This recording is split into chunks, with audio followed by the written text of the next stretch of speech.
जय श्री कृष्णा दोस्तों। मैं आज आपके लिए लेकर आई हूँ अजय राज शेखावत जी की लिखी हुई एक पारिवारिक कहानी।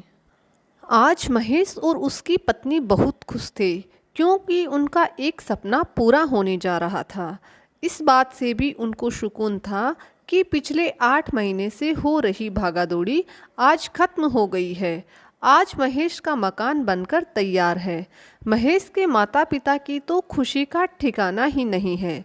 उनको आज ही यह सरप्राइज मिला है क्योंकि महेश ने प्लॉट लेने से लेकर मकान बनाने तक उनको भनक तक नहीं लगने दी थी।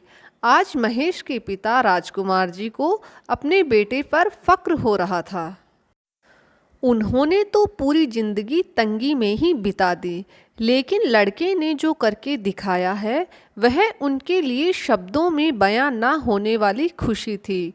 आज उनको वह दिन याद आ गए जब उनके गांव में कच्चे मकान थे। महेश तब 10वीं कक्षा में पढ़ रहा था। उस दिन जोरदार बारिश हुई थी। छप्पर से पानी छूने लगा था। महेश सहमा सा खड़ा था। उसकी माँ अवंती देवी ने अपने आंचल से उसके सिर को ढक रखा था। वह खुद भी इतना भीग गई थी कि उसके दांत कटकटाने लगे थे। जब वह बाहर से भीगते हुए अंदर आए और इस हालत में माँ बेटे को देखा तो उनका कलेजा फटा का फटा रह गया। वह किसी से नज़र नहीं मिला पाए। वो छप्पर से बाहर निकले तो पीछे से उनकी पत्नी उनको आवाज़ देती रही, लेकिन उनको कुछ सुनाई नहीं दिया। बाहर निकलते ही उनकी आंखों से आंसुओं की धारा बहने लगी। उस दिन बारिश में रोते हुए उन्होंने एक संकल्प लिया कि इस दिवाली से पहले चाहे जमीन आसमान एक करना पड़े, वह महेश को एक बड़ा सा पक्का कमरा बनवा कर देंगे ताकि वह आराम से पढ़ सके और सुकून से रह सके।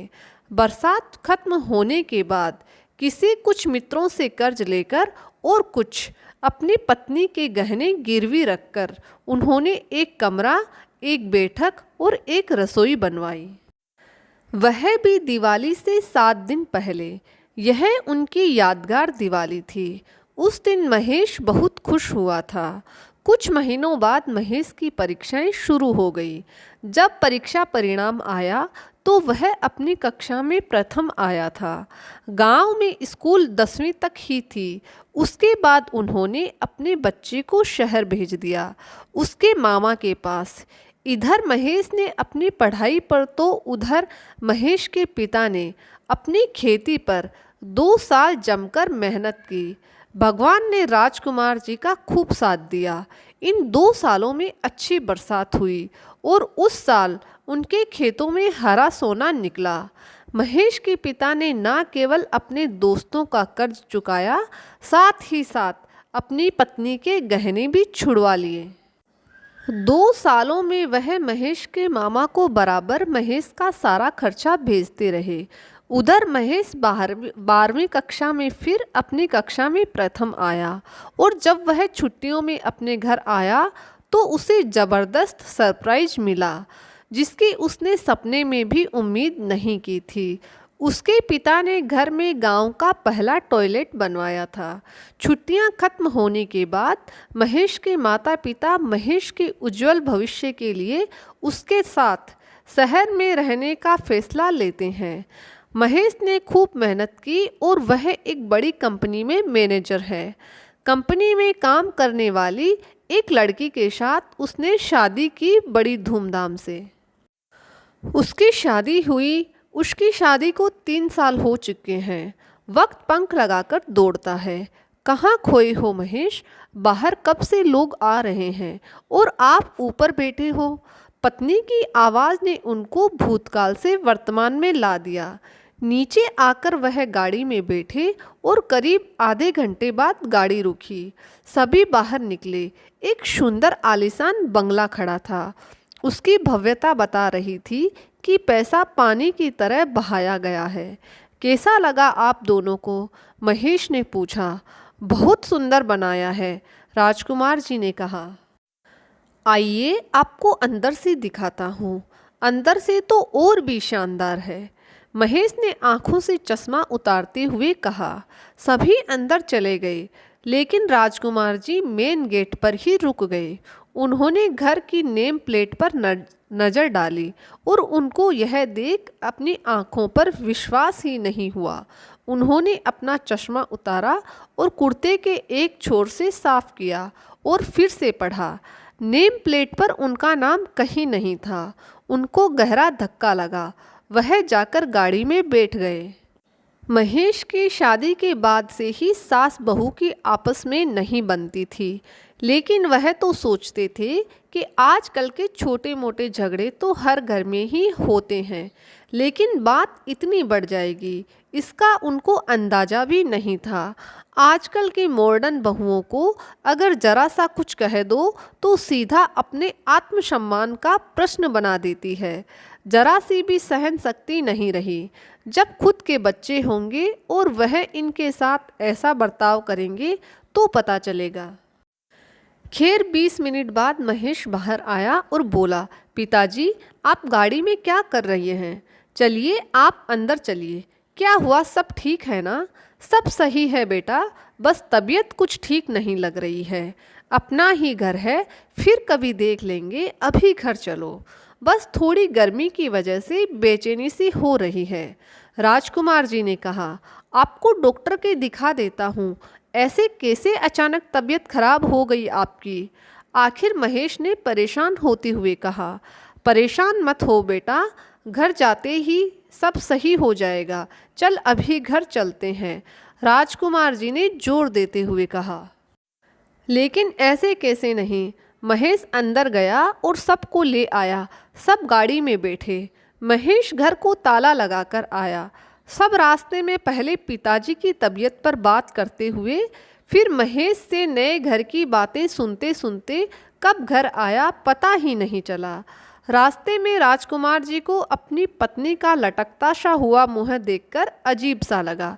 सुबह तो कितनी खुश थी, अब देखो उनका शक अब सच में तब्दील होता हुआ नजर आने लगा। सब गाड़ी से उतरे।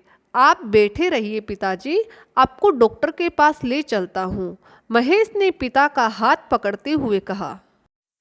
मैं अब ठीक हूँ, राजकुमार जी ने हाथ छुड़वाया और सीधे अपने कमरे में चले गए।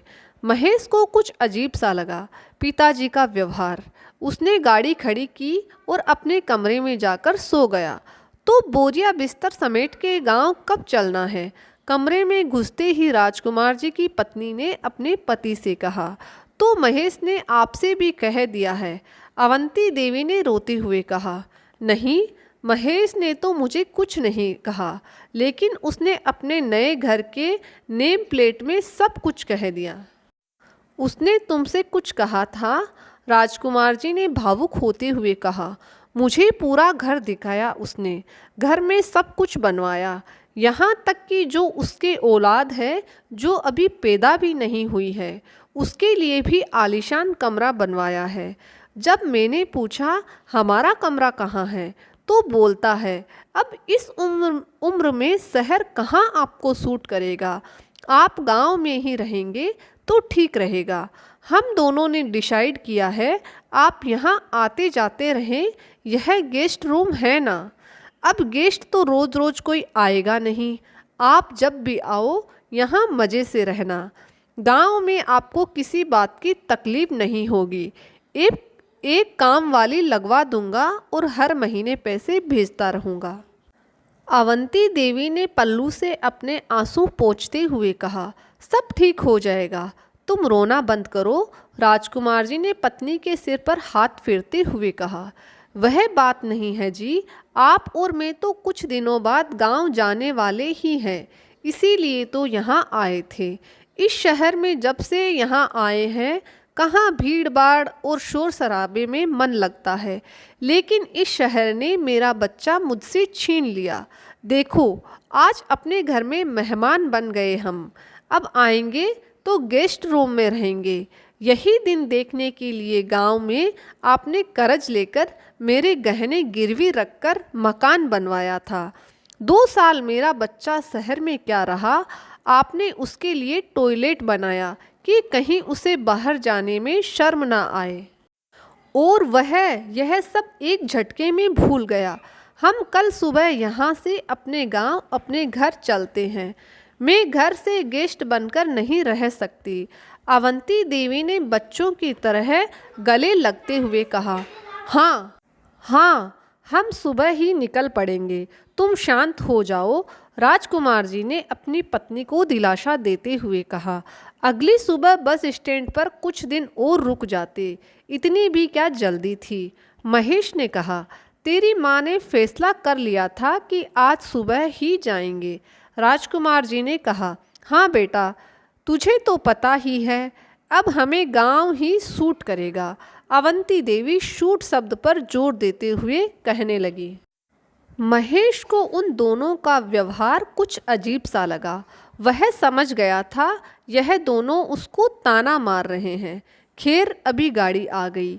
बेटे ने दोनों के पैर छुए और पहुंचते ही फ़ोन करने को कहा और गाड़ी रवाना हो गई। अब मुझे सरप्राइज का मतलब समझ में आया है। पहले मैं देखता था कि इस शहर में हर कोई सरप्राइज देता है, जिसे देखो सरप्राइज।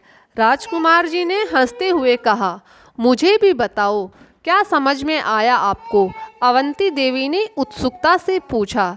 देखो, सरप्राइज देने वाला सामने वाले को ऐसी चीज़ देता है जिससे कि उसके स्वाभिमान को चोट पहुंचती है।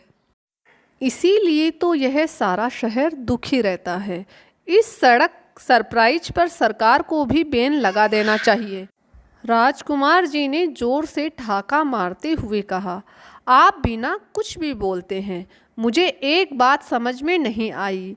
वह क्या? जब आपने घर में टॉयलेट बनवाया था तब महेश ने कहा कि क्या सरप्राइज मिला है मुझे गांव में आते ही। तो जो हमने दिया था उसको सरप्राइज बोलते हैं, या उसने जो हमें बिना बताए घर बनाकर दिखाया है उसको सरप्राइज बोलते हैं? अवंती देवी ने उत्सुकता से पूछा। दोनों को ही नहीं बोलते। अच्छा, वह कैसे? कभी सोचा था ऐसे बोरिया बिस्तर बांध के हमेशा के लिए गांव जाना पड़ेगा और एक दिन अपना ही खून पराया हो जाएगा।